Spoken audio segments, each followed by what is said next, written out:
नमस्कार, मैं जिनेंद्र सोनी आपका स्वागत करता हूं ई कक्षा पर। आप बहुत आनंद से शाम को लाइव क्लासेस का आनंद ले रहे हैं। खूब बढ़िया पढ़ाई चल रही है।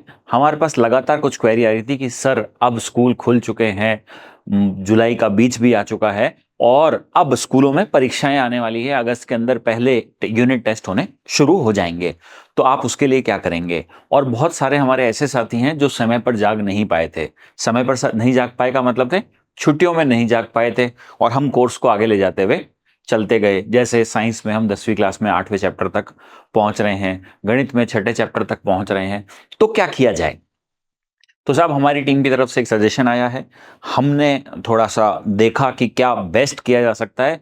जो हमारे साथी रह गए हैं उनको भी साथ ले लिया जाए, जो हमारे करंट साथी हैं उनका भी फायदा हो जाए, क्योंकि एट द एंड जब आपके अगस्त के महीने में परीक्षा हो रही होगी वहां आप बहुत जबरदस्त तरीके से परफॉर्म करते हुए पाए जाने चाहिए। तो इसी क्रम में हमने क्या किया है, ध्यान से सुनिएगा बिल्कुल।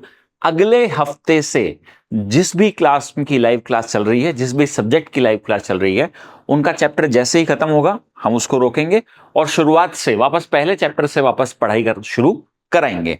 इसके दो फायदे हैं। जो साथी अभी तक नहीं पढ़ पाए थे, नहीं जुड़ पाए थे, वो जुड़ जाएंगे।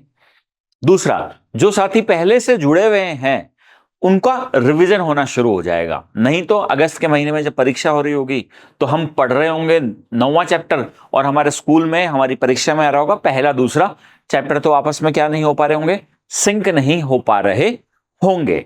तो बात समझ में आ रही है। वापस बोल देता हूं, जैसे जैसे चैप्टर खत्म होगा क्लास को रोकेंगे और शुरुआत से वापस शुरुआत करेंगे ताकि रिवीजन वालों का रिवीजन हो जाए और जो नए जुड़ना चाहते हैं साथी उनका शुरू से काम बनना शुरू हो जाए। और अगस्त के महीने में जब हम परीक्षा दे रहे हो तो हम बिल्कुल बढ़िया तरीके से परीक्षा को दें। ये बात समझ में आती है जी। इसके अलावा हम हमेशा ओपन हैं। इसके अलावा अगर आपके पास कोई बहुत बढ़िया सजेशन है तो बिल्कुल कमेंट कीजिए, इस वीडियो को शेयर कीजिए ताकि और लोग इस बात का फायदा उठा सकें। जय हिंद, जय भारत।